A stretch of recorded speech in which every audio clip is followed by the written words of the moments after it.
Bueno, mi nombre es Roberto Rodríguez. Tengo el privilegio de ser director médico del Centro Médico San Lucas, en el cual nos encontramos ahora. Y quiero relatarles algunas cosas interesantes que han ocurrido en la vida de nuestra familia a través de los años. Entre los años de 1910 a 1920, México, nuestra patria, vivió una etapa muy difícil. La Revolución Mexicana, en la cual los mexicanos luchaban contra los mexicanos, unos pobres, miserables, combatiendo a los que detentaban el poder y en consecuencia los lastimaban, abusaban de ellos. Esto ocurrió por varios años y es en esta época en que aparece la historia que ahora quiero relatarles de un hombre que estaba en cierta ocasión tomando bebidas alcohólicas en una cantina de un pueblito del noreste de México cuyo nombre es Linares. Como suele suceder con todos los que están tomando bebidas alcohólicas, llegó un momento en que cambia su estado de ánimo y empiezan a ponerse o muy contentos o muy enojados, y ocurrió eso y entonces empezaron a pelear estas personas y terminaron liados a golpes, como consecuencia de lo cual la policía fue llamada para intervenir y calmarlos. Y cuando esto sucedió, el hombre de nuestra historia salió corriendo en busca de huir de la policía. Y en ese camino en que iba, escuchó música que le pareció corresponder a alguna fiesta en la cual él podía entrar y esconderse. Lo hizo así, pero sucedió que no era una fiesta, sino que era una iglesia evangélica. Era la primera iglesia bautista de Linares. Con la carrera que había dado, su alcohol bajó y se tranquilizó y se dio cuenta de la situación, y entonces tranquilamente se quedó sentado en la banca de atrás de la iglesia. Y unos instantes después de que eso había ocurrido, una jovencita, una niñita de 6 años, se acercó a él y le dio un Nuevo Testamento. Él lo tomó y simplemente lo guardó en su chaqueta. Cuando él creyó que ya había pasado el peligro con la policía, abandonó el lugar y se fue a su casa. Se quitó la chaqueta y la dejó guardada en cualquier parte. La situación bélica empeoró y sucedía en ese tiempo que los revolucionarios solían llegar a los pueblitos buscando jóvenes que se enlistaran con ellos. Y no solamente se llevaban a los jóvenes, se llevaban también a las jovencitas para que les sirvieran, preparando alimentos y siendo compañía para los guerreros.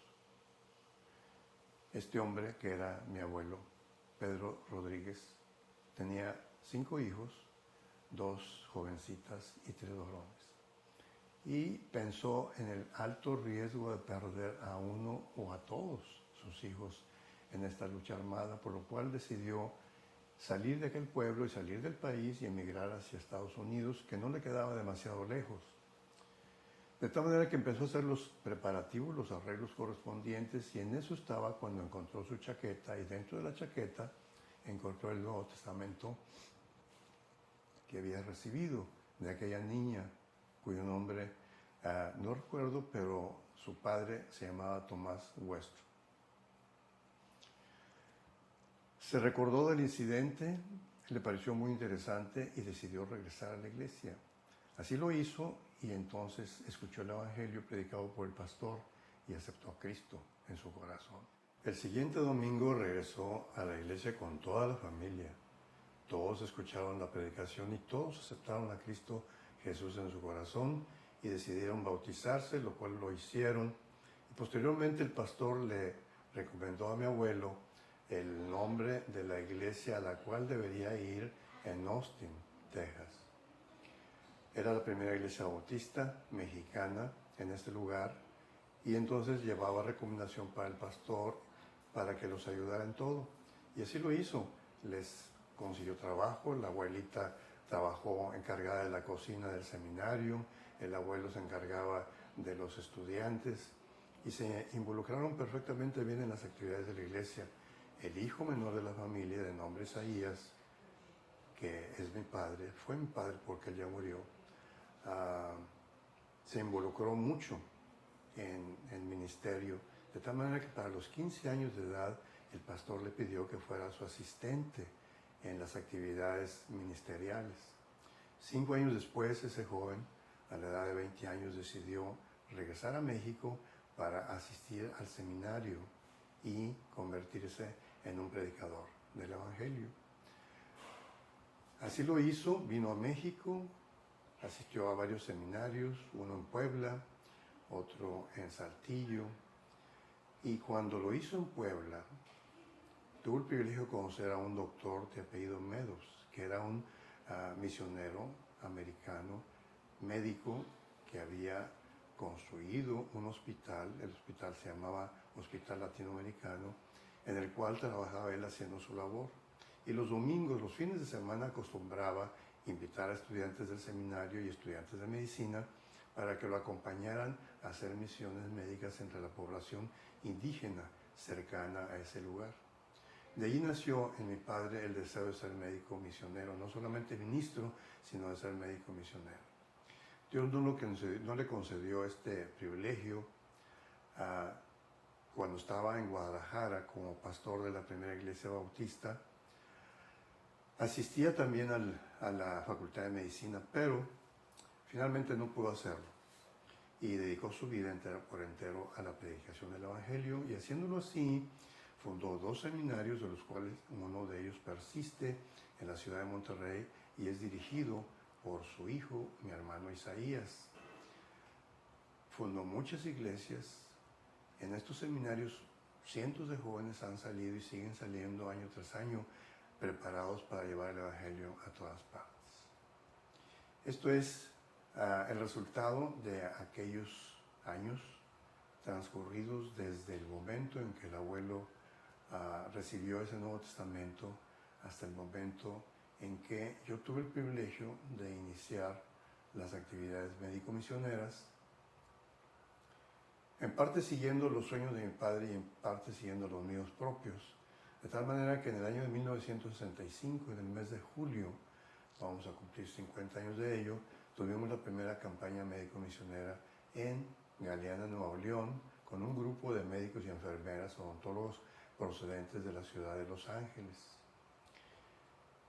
Haciendo los arreglos para esta campaña, tuve el privilegio de conocer a una joven hermosa de nombre Norma, que se convirtió luego en mi esposa, compañera de toda la vida, y quien ha sido un gran apoyo en todas las actividades que desarrollamos, pues siempre lo hacemos juntos. Tenemos 5 hijos, todos involucrados en una forma o en otra en la proclamación del Evangelio, y hace 19 años que fuimos invitados para venir a la ciudad de Valladolid. Mucha gente me pregunta por qué escogimos Valladolid, y la verdad es que no escogimos Valladolid.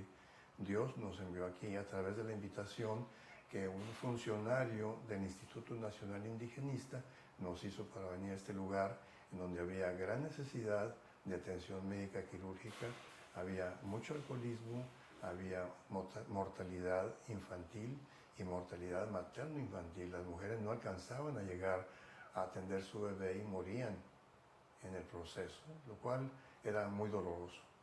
Entonces vinimos en aquella ocasión y empezamos a hacer campañas. Lo seguimos haciendo hasta el día 16 de febrero del año 2009, en que Dios nos concedió inaugurar el Centro Médico San Lucas, en el cual estamos realizando gran parte de la labor que constituye la base de nuestro ministerio. Durante todos los años precedentes, nuestra atención médica y quirúrgica fue siempre enteramente gratuita. No pedimos ni recibimos ningún tipo de ayuda o ofrenda para nuestro propio beneficio. Pero a partir de la construcción de esta clínica, se han presentado una serie de gastos que nos impiden seguir dando atención gratuita a los pacientes, por lo cual solicitamos ayuda de ellos para realizar esta labor, y lo hacen muy voluntariosamente de sus pocos recursos, y eso ha permitido, con la ayuda de Dios, que sigamos adelante. Recientemente recibimos indicaciones de las autoridades de salud en el estado de que no iba a ser posible que continuáramos haciendo cirugías grandes que requiriesen la estancia de los pacientes por más de 24 horas. Esto trajo como consecuencia la cancelación de las campañas de ortopedia, de ginecología, de urología y otro tipo de cirugías grandes en donde el paciente tiene que estar obligatoriamente más tiempo bajo atención médica. Cristo Jesús le dijo a sus discípulos: id por todo el mundo y predicad el Evangelio a toda criatura. También les dijo, y está escrito en el Evangelio de Lucas capítulo 10, versículo 9, sanad a los enfermos y decidles que el reino de los cielos se ha acercado. Cristo Jesús nos enseñó con su vida que ministrando las necesidades físicas de las personas podía llegar a su corazón. Eso es lo que nosotros estamos haciendo y queremos solicitar de ustedes su generosa ayuda del fondo de su corazón para que podamos continuar adelante con esta labor.